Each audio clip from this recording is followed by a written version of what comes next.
ձեզ, եթերում կրկին պետություն հաղորդաշարն է եւ այսօր իմ հյուրն է ռազմաքաղաքական գործիչ, քաղաքական գիտությունների տեխնացու Ալեքսան Մինասյանը։ Բարև ձեզ, պարոն Մինասյան, շնորհակալություն կրկին հրավերը ընդունելու համար։ Ես եմ շնորհակալ։ Մենք հաղորդման շրջանակներում մի անգամ արդեն զրուցել ենք պետության մասին, այսօր փորձենք մի քիչ ավելի բացել, իսկ հետագա հաղորդումների ժամանակ արդեն դետալ կանցնենք բոլոր ճյուղերով, տերևներով եւ մնացած բոլոր հարցերով։ Բայց կուզեի այսօրվա հաղորդումը սկսեինք դասական դարձած մի հարցից, որն է հայրենիքի եւ պետության տարբերությունը, եթե կա տարբերություն։ Տարբերություն իհարկե կա։ Նախ սկսենք նրանից, որ հայրենիքը դա այն տարածքն է, այն տարածաշրջանն է, ավելի շուտ կարող է տվյալ ազգությունը չունենալ պետականություն, բայց ունենա ծննդավայր։ Այդ ծննդավայրը, որտեղ ձևավորվում է նրա արժեքները, ձևավորվում է նրա լեզուն, հավատքի տեսակը, մտածելակերպը, դա անձամբ ես համարում եմ որպես հայրենիք։ Այսինքն ես միայն չեմ համարում այն երիզը, որը շրջափակում է պետությունը։ Պետությունը երիզ ունի, բայց այդ երիզից բացի պետությունը ունի նաև այլ հարցեր, որին պիտի ինքը պատասխան տա, փորձի պատասխան տալ։ Ժողովրդի համար իհարկե իր ձևավորման տեղը հայրենիքն է, բայց որպեսզի դա շարունակական դառնա, այն պետք է ունենա պետություն, այսինքն պետության մեջ կան անհրաժեշտ հարթակներ, օրինակ բանակ, անվտանգություն, հանգիստ, սոցիալական վիճակ, ոնց ենք ապահովում։ Պետությունը այդ բոլորի համակարգված ձևն է։ Պետությունը դա քառակուսի մետրերով է չափվում, կարող մի օր փոքրանա, մի օր մեծանա։ Այո։ Մի օր չլինի։ Կարող է մի օր չլինի կամ տեղափոխվի, օրինակ մենք համարում ենք, որ մեր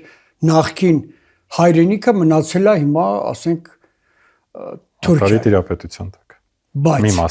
Մի մասը։ Բայց հիմա մենք ապրում ենք այս տարածաշրջանում, որտեղ ավելի փոքր է, բայց դա չի նշանակում, որ մենք չպետք է պաշտպանվենք, չպետք է սոցիալապես ապահով լինենք, չպետք է ունենանք մեր կրթական ձևերը, չպետք է ունենանք մեր մոտեցումները արվեստին, սովորույթները, որով հղկվում է տվյալ ազգը։ Այսինքն այդ բոլորը անհրաժեշտություններ են։ Պետությունը հենց այդ բոլորի համակարգված ձևն է, այսինքն ստեղծում ենք համակարգ։ Պետության առավելությունը հենց դրա մեջ է։ Այն ժողովուրդները, որոնք չունեն պետություն, պետականություն չունեն, նրանք ինչ որ չափով ստանում են այլ պետության կրթություն, այլ պետության սովորույթներ մտնում են նրանց մեջ, այլ սովորույթներից բացի հավատքի ձևը կարող է փոխվել անգամ, ինչու՞ չէ։ Դրա համար ես անձամբ շատ եմ կարևորում պետության ունենալը եւ կարծում եմ, որ ամեն ժողովուրդ պետք է ունենա պետություն, որպեսզի ինքնահղկվի։ Երևի ազգային պետության կողմնակից։ Նաեւ ազգային պետություն, այո։ Չնայած օրինակի համար, ասենք, պետության մեջ ապրում են նաեւ փոքրամասնություններ, օրինակ Հայաստանում մենք գիտենք, որ 18 փոքրամասնություն կա։ Դա չի նշանակում, որ իրենք իրավունք չունեն իրենց ձևով ապրելու, իրենց սովորույթներով ապրելու, բայց օրինակ ասենք պետական լեզուն բնականաբար իրենցը արդեն չի լինում։ Դրա համար պետությունը ավելի շատ ազգը ուժեղ է այն ժամանակ, երբ ունի իր սեփական պետությունը, որտեղ գերիշխում է իր հավատքը,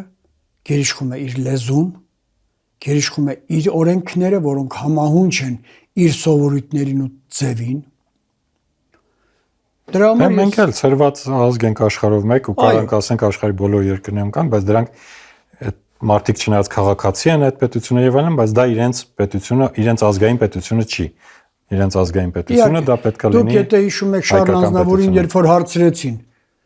Ազնավուրին, երբ որ հարցրեցին, դուք ազգությամբ ով եք, նա պատասխանեց. ես ֆրանսիացի եմ հայկական արմատներով։ Շատ հստակ պատասխան։ Այսինքն ես ֆրանսիացի եմ, որտեղ այնտեղ ինքը ֆրանսիական սովորույթներն է վերցրել, այնտեղ է կայացել, այնտեղ է լեզուն ավելի լավ տիրապետում։ Հա, այդ դեպքում այս ամեն ինչից ցակում է ամենագլխավոր հարցը, իսկ ինչպես ունենալ այդ պետությունը։ Ուժեղ, ազգային, իմ։ Գիտեք, ես այդ հարցին պատասխանեմ այսպես։ Ցանկացած ազգ ուզում է ունենալ պետություն, որպեսզի կարողանա ինքն իրեն ել ավելի յուրահատուկ դաստիարակել։ Այսինքն հայը հայեցի, ասենք վրացին վրացանման, ասենք, չգիտեմ, ֆրանսիացին ֆրանսանման, այսինքն իրենց յուրօրինակ դաստիարակությունը պիտի ստանան։ Եվ տեսեք, արդյոք ես միշտ ինձ հարց եմ տալիս։ Մենք ունեցել ենք ծովից ծով Հայաստան։ Արդյոք մենք ծովից ծով Հայաստանում կարողացել ենք մեր ազգայինը ճիշտ շարժել, որը համահունչ լինի մեզ, որը մեզ զարգացնի հետագայում։ Կյանքը ցույց տվեց, որ մենք 1045 թվականին Գագիկ II-ի օրոք կորցրեցինք մեր պետականությունը։ Էլ չեմ ասում հայասակղզու վրա, ասենք, Կիլիկիո թագավորություն, դա դեռ թողնենք մի կողմի վրա։ Ես նկատի ունեմ հենց մեր բուն բնորան հողի վրա մեր հայկական։ Արդյոք այստեղ պիտի մեզ հարց չտանք։ Մենք ինչ որ բանով սխալներ չէինք անում, ինչ որ սխալներ թույլ չենք տվել, որ մենք կորցրինք մեր պետականությունը։ Այստեղ կարծում եմ, այո, մենք պետք է շատ ավելի ժամանակին լուրջ մոտենայինք եւ հիմա առավել եւս լուրջ պետք է մոտենանք, թե ով ենք մենք։ Այս պահին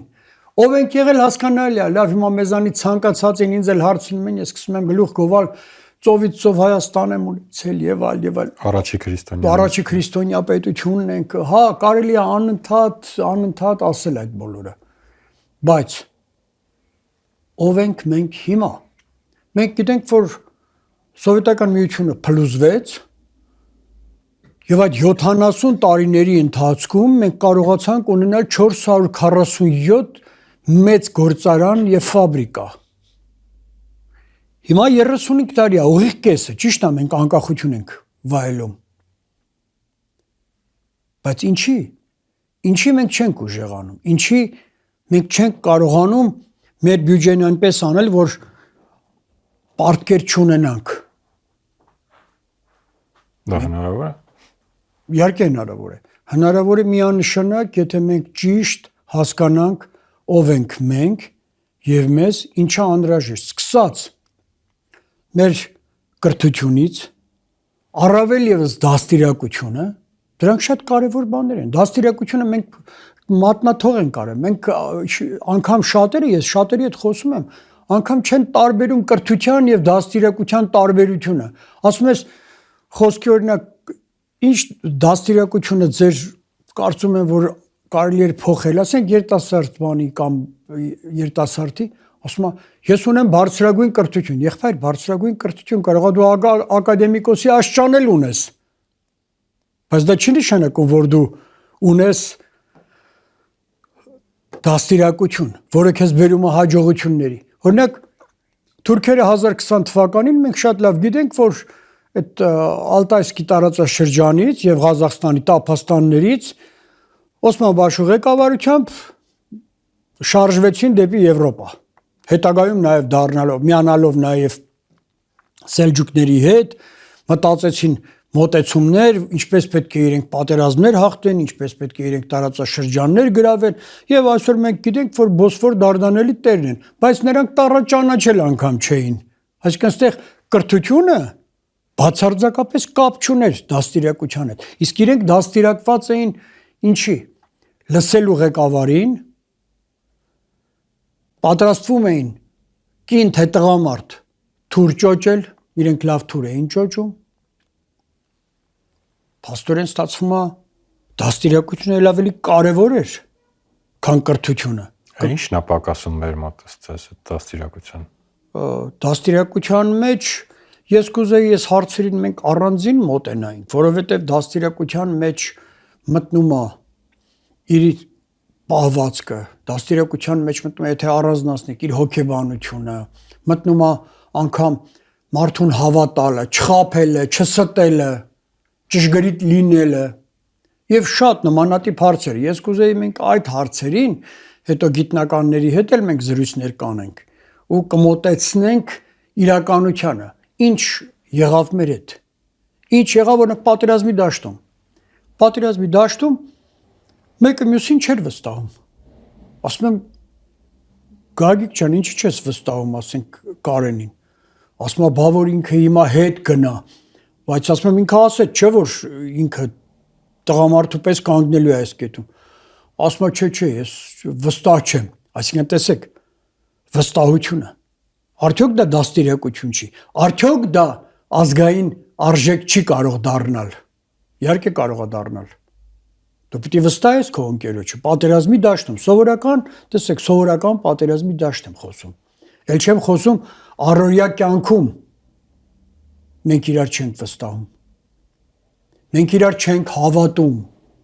Ես կուզեմ այս բոլոր հարցերի մասին մենք առանձին հաղորդումներ անենք, որովհետև սա անհրաժեշտություն է։ Մենք միայն սիրում ենք, որ մեզ գովում են։ Հայը լավն է, այ մեր նախնիները սա են եղել, նա են եղել։ Հիմա մենք ինչ ենք կոնկրետ, հիմա ինչ որակ ունենք, ինչի մենք պատերազմը տանուլ տվեցինք, ինչի մենք չմտածեցինք դրա մասին, ինչու տանուլ տվեցինք։ Եվ հիմա նույնպես չենք խոսում դրա մասին։ Չենք խոսում։ Դե ինչ որ արդարացումներ փորձում ենք փնտրել մեզնից դուրս։ Ահա, լավ ասեցիք, մեզնից դուրս։ Այսինքն արդարացումներ փնտրելը իրականում շատ հեշտ գործ է։ Դա ոնց ասեմ, ուղղորդում ես ուրիշի վրա։ Հարված ուղղորդում ես ուրիշի վրա։ Դու դա էլ չես ուզում ուղիղ վերցնել քո վրա, որ ասենք դա քո սխալից եղավ։ Որ ասենք թե դու լավ չպատրաստվեցիր։ Իսկ ղեկավարների մեղավորություն չկա։ Նույնպես կա։ Ղեկավարը նույնպես ով է։ Նորից Մերոնցից չի, մեր ազգից չի, մերն է, չէ։ Ղեկավարությունը լուսնից չի չավ հաստատ։ Դա նորից վերաբերվում էր ազգին, ազգի դաստիարակությանը։ Հավաքական կերպար։ Այո, հավաքական կերպարին։ Տեսեք, հետ հավաքական կերպար ասեցիք, ես մի անգամից սկսեցի վերհիշել Սասունցի Դավիթը, մեր էպոսը։ Ով կար Սասունցի Դավիթի կողքին։ Մի հատ Ձենովոհան, Ցռանվերգո, հիշում եք, չէ՞ կերպարները։ Հա լավ, հասկացանք։ Այսինքն մենք թողնում ենք մեկս մյուսին մենակ։ Իսկ երբ որ մենք նայում ենք այլ ազգերի էպոսները, օրինակ Իլիամուրը մեծ բան, կամ ասենք այդ հոլանդական, ասենք սարսահատները, որ մտնում են, կամ ասենք անտառահատները գերմանական, ածխահանքերում աշխատողները, այնտեղ հերոսներ կան, էպոսները տեսեք, շատ են, շատ։ Մի հոգով չի այդ էպոսը ձևավորվում։ Մեր մոտ չգիտես ինչի ձևավորվում է մի հոգով։ Արդյոք հիմա հարց է ծագում։ Մենք ճիշտ ենք մոտենում մեր դաստիարակությանը։ Իսկ դա պիտի պետությունը դաստիարակի, ասեմ։ Այն պետությունները, որ ունեն պետականություն, նրանք դաստիարակում են։ Իսկ ես երկար sense խորելով գալիս եմ ու մտածում եմ, երբ մենք դաստիարակվեցինք, որ մեկը մեզ փորձեց դաստիարակությունը տենց լրջագույն բան անել, նայել դաստիարակությանը։ Ստացվում է մենք ինչ որ բաց թողումներ ունենք, արդյոք ժամանակը չի որ մտածենք դրա մասին, թե պիտի անպայման ասենք մենք լավն ենք, հերոստացույցը մենք ենք հորինել, չգիտեմ, ամեն ինչ մենք ենք արել։ Հենց դա խնդիրը այդտեղ է, որ երևի թե շատ հիմա որ թվարկենք շատ գյուտարարներ, շատ հաջողակ մարդկանց անուններ կարանք տանք, բայց իրենք բոլորը հաջողությունների հասել են օտար պետություններում։ Հայկական պետությունում չգիտես ինչի ոչ մեկի մոտ չի ստացվում հաջողության հասնել։ Ինչի՞ց է դա դաստիարակության խնդիր է, թե պետական կառավարման խնդիր է։ Դա հենց դաստիարակության խնդիր է, որովհետև պետությունը դաստիարակում է, հայրենասեր, պետությունը դաստիարակում է հենց երիտասարդին, երեխային անգամ։ Սիրել հայրենիքը, ինչ բան է հայրենիքը։ Իմ հայրենիքը դու ես, բոլորն են, շրջապատն է, ծառն է, քարն է, մարդիկ են։ Այդ դա դաստիարակությունն է, երբ դու սիրում ես քո ամեն ինչ, անգամ շորիդ վրայի կոճակն ես սիրում։ Սա դաստիարակություն է։ Իսկ եթե դու չես սիրում ոչ մի բան, դե կներես, քեզ արդեն ոչ մի բան անհրաժեշտ չի, դու անտարբեր ես դառնում ամեն ինչի նկատմամբ։ Ինչ որ արժեք էլ չես ստեղծում, չկաս, այդ ձեր ասած կոճակն էլ նույնիսկ չես կարողանում ստեղծել։ Ահա, հետեւաբար մենք պիտի կարողանանք վերադառնալ այսօրվան։ Տեսեք, սովետական միությունից ես պատական չասացի 447 գործարան եւ ֆաբրիկա մենք ամեն ինչ ունեցել ենք սկսած լատեքսի գործարանից, կաուչուկից, երազ ավտոշինական գործարանից ամեն ինչ ունեցել ենք։ Դուք ինքներդ բոլոր ճյուղերում մենք առաջատար եղել ենք։ Գիտական միտք ենք ունեցել, բայց ինչ մնաց։ Տակը հիմա այսօր ով ենք։ Ինչ ենք արտադրում։ Լավագույն դեպքում սնունդ, կաթ, անգամ այն բաները, որ մեր տատերն են արտադրել, մեր տատերը, որ բրդի գուլպաներ են հյուսել մեր զինվորի համար, շորեր են հյուսել, անգամ դա վերացել հիմա։ Այսինքն մենք այսօր չենք արտադրում, մենք պիտի մտածենք սրա մասին։ Պետությունը հենց դրա համար է, պետություն կոչվածը հենց դրա համար է, որպեսզի կառավարի հարթակների վրա դնի եւ արտադրությունը, հարթակների վրա դնի եւ պաշտպանությունը, անվտանգությունը, չգիտեմ, գյուղատնտեսությունը, ամեն ինչ, թատրոնը, որտով մենք պիտի դաստիարակվենք, կինոն, որով մենք պիտի դաստիարակվենք։ Հիմա դուք գոհ եք այս ամեն ինչից։ Ազնիվ, մենակ ազնիվ։ Դե ոնց կարաս գոհ լինես, ցավալի թեմաներ, ցավալի ոլորտներ, բոլոր ոլորտները, որտեղ որ նայում ես, սարսափելի վիճակ է, նույնիսկ այո, այդ կինոներն ու մուլտերը, որ չես կարողանում ուղղակի առաջարկես երիտասարդին քո զավակին, որ նստի ես մուլտֆիլմը նայի, որ տեղից ինչ-որ բան սովորես, բոլոր տեղերում ագրեսիա, բոլոր տեղերում ինչ-որ սպանություն, գողական այդ գաղափարախոսություն ճակերտավոր այդպես անվանենք, ու դրա լուծումը ո՞րն եք տեսնում։ Սրա լուծումը այս նորից եմ ասում։ Պետք է տվյալ նախարարությունները հարթակներ ստեղծեն, որպեսզի կարողանան կարգավորել։ Տեսեք, ես օրինակ նայում եմ այդ չինական ֆիլմերը, ասենք Բրուս Լիի մասին, թեկուզ ֆիլմեր ես նայում, կամ հիմա այսօրվա հերոսների մասին, եթե դուք նկատում եք, այնտեղ օրինակ ասենք ձեռնամարտի այդ խմբակներ, բաներ կան, չէ՞, տարբեր։ Եթե Իպման ֆիլմը նայել եք, Իպմանի մեջ ես հիշում եմ, որ շատ լուրջ գաղափարական բան է։ Շատ լուրջ գաղափարախոսություն կար այնտեղ, շատ լուրջ գաղափարախոսություն։ Թեկուզ նույն հոլիվուդյան ամերիկյան ֆիլմերը, ամենտեղ իրանց դրոշի պաշտամունքը, ես Միացյալ Նահանգներում էի, ես հիշում եմ, կինոյին նկարում հերոսը եկավ, ֆիլմի հերոսը համբուրեց դրոշակը իրենց։ Մենք այդպիսի բաներ անում ենք, չէ՞ որ դրանք ազդում են մեր պատանիների վրա, երիտասարդների վրա, չէ՞ որ հերոսով են նաև դաստիարակվում։ Անձնական օրինակը հերոսի։ Հա, մեր ֆիլմերը, սերիալները, որ նայում ես, այնտեղ միայն կարելի ասել բացասական կերպարներով լեցուն ողբերգություններ են ավելի շատ, քան ինչ որ բան ներկայացնող, ինչ որ որակներ առանձնացնող բաներ, ու դա ինչի հետևանք է։ Չի ուզում ղեկավարությունը, թե չի հասկանում դրա կարևորությունը։ Ազնիվ ասած, չեմ կարծում, որ չի հասկանում։ Ուղղակի տեսեք, այն որ պիտի ասենք թե ֆիլմերին ոչ թե պարտադրանք, այլ ասենք պետությունը գումարներ ծախսում է, չէ՞, պետությունը երբեմն զակազներ անում է, որ ծախսում է որոշակի գումարներ։ Հիմա ինքը պիտի ծախսի, այսինքն հրավիրի մրցույթներ, որտեղ վճարումը կա պետության կողմից, լինի հայրենասիրության դրվագներ, ֆիլմի մեջ հենց։ Լինի դրվագներ, երբ որ մարդը ազնիվ է դաստիարակվում։ Դուք հիշում եք, մենք սովետական միությունը փնովում էինք, հիմա Ամերիկան ասում է, որ ամենալավ կրթական ձևն էր սովետական միության։ Եթե հիշում եք, այնտեղ ինչպես էին երիտասարդներին դաստիարակության ֆիլմեր, չգիտեմ, ածխահատների մասին ֆիլմեր էին նկարահանում, մարտարվեստի մասին էին ֆիլմեր նկարում, ազնվության մասին, մարդու ազնվության։ Մենք այսօր վախենում ենք ասենք, որ այսօր մենք մեկս մյուսի չենք հավատում, չենք վստահում, որտեղ խաբված ենք զգում։ Այսօր ավելի շատ նյութապաշտ են դարել մարդիկ, հոգևոր հատվածը, այդ դաշտը, արժեքները լրիվ փոխվել են ու հանուն փողի մարդիկ ամեն ինչի պատրաստ են, ոչ միայն հայրենիք, այլ նաև ընտանիք են մոռանում ու ծախում։ Այո, այն Մկո եւ ոնց էր Հայկո Մկո այդ ֆիլմերում հիշում եք, որ աղջկան ամուսնության են տալիս, այդ պատահական չի, փաստորեն մեր մեջ այդ դրվածը արդեն կա, որ մենք կարող ենք մեր սեփական երեխային չէ փաստորեն վաճառել։ Պատահականություններ չկան, ֆիլմերը ինչ որ տեղ նաև օբյեկտիվ ռեալությունից են, չէ՞ երևի վերցնում այդ բոլորը։ Հիմա բայց դա ավելի շատ ռոպագանդա չի գնում, դա չի դառնում ավելի բան, թե դա հակառակ ազդեցությունն է թողնում։ Դա թողնում է հակառակ ազդեցություն է, որտեղ պախարակման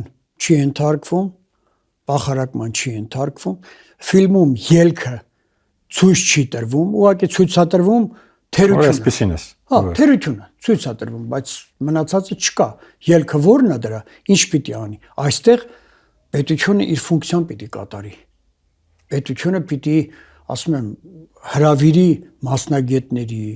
մրցույթներ հրավիրի, որտեղ լավագույնները պիտանի լինեն։ Մենք պարտավոր ենք սա անել։ Հիմա ո՞նց անենք, որ վերջերս մի հետաքրքիր օրինակ բերեցին, մկների ժողովը չստացվի։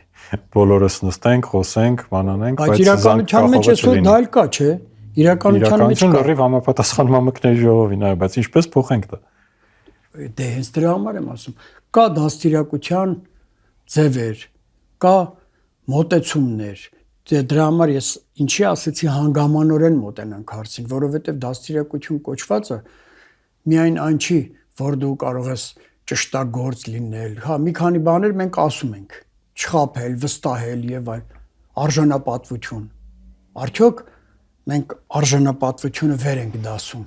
Ստացվում է, որ այդքան էլ վեր չենք դասում մենք արժանապատվությունը մարդկային։ Իսկ արժանապատվության հիմքերում ընկած են այդ ճշտախոսությունից սկսած ճշտագործությունը, իր անձնական ամբիցիան, անձնական այդ ձուլվածքը որողությամբ ես դու տանում։ Ձեր փորձից ելնելով ձեր կենսագրությանը, որ ծանոթանում ենք Մոնթե Մերկոնյան վարժարանի հիմնադիր, ռազմական ակադեմիայի ղեկավար, բարձրագույն սպայական դասընթացների ղեկավար, բոլոր տեղերում այտենց կրթադաստիարակչական հատվածներով անցել եք, ձեր փորձը ինչ է հուշում։ Մենք ունենք դեռ, այսպես ասած, շանս, թե վերջնականապես կորած ազգ ենք։ Չէ, մենք կորած ազգ չենք։ Ես մի անգամ ասել եմ, որ մենք կարող ենք ձուլել եւ խաչ նկատի ունեմ որպես եւ սուր։ Դա էլ նկատի ունեմ ոչ միայն կռվի գործիք, այլ նաեւ կտրելու, ստեղծելու գործիք։ Մենք ի վիճակի ենք ձուլելու եւ խաչ եւ սուր։ Դա ակնհայտ է։ Ու այդտեղ երևի ոնց պատտվեցինք, շատ մեծ կարևոր էր պետության ղեկավարության դերը։ Դուք պատրաստ եք ստանձնել այդ դերը։ Այդ ծանր բեռը տանել։ Գիտեք, ոչ թե պատրաստ եմ, այլ պարտավոր եմ, որտեվ եթե ինչ որ բաներ գիտես, դու ներկայանում ես, այստեղ կախված է թե ժողովուրդը կհավատա քեզ թե չէ, կուզի թե չէ այդ ձևը։ Դե որ շփվում եք, ես գիտեմ, որ շրջում եք հանրապետությունով մեկ գյուղերակ այցելում, ինչ եք կարծում, լսում են, հավատում են, ընդունում են։ Լսում են, հավատում են, բայց քանի որ մեր մոտ շատ գիտեք չվստահելու խնդիր կա, ես նույնպես չեմ վստահում իրենց խոսքին։ Ազնիվ պիտի ասեմ։ Ես խոսքին հիմա չեմ վստահում։ Հա դե բոլորը ով գնում են շատ լավ դիմավորում են հայկական հյուրասիրությունը կա։ Դիմավորում են հյուրասիրություն, սեղանակցվում, շատ լավ է, հրաշալի է, բայց այդ սեղանն ու բանը իմ համար արժեքներ չեն։ Իսկ դուք ունեք այն թիմը, որը կարա ստանձնի այդ պարտավորությունը, մենակով դա հնարավոր չի լինի, դա լուրջ թիմ է պետք։ Մենակով հնարավոր չէ, ակնհայտ է, որ մենակով դա հնարավոր չէ։ Դե դա նույնպես տանջանքներից մեկն է, որ փորձում ես անպայման կարգով։ Ես ինչի եմ շրջում շրջաններում, որտեվ շրջաններից պիտի գտնես այն առանձնահատուկ մարդկանց, այդ մութ տեղերից պիտի գտնես այն մարդկանց, որոնք ի վիճակի են իրենց նվիրելու։ Այստեղ նվիրման խնդիրն է ավելի շատ։ Հա, որպես քաղաքագետ, որպես ուսումնասիրած մարդ, ասենք, սկսած հռոմեական պատմությունից, լեգիոնները ինչ ֆունկցիաներ ունեին, ինչ անելիքներ, ոնց էին ղեկավարվում, հա, այդ բոլորը հասկանալի է։ Կարող ես տալ մեթոդներ ու սովորեցնել, ես այդ նույն ձևով արել եմ Մոնթե Մելքոնյան վարժան, ես ինստրուկտոր չեմ ունեցել։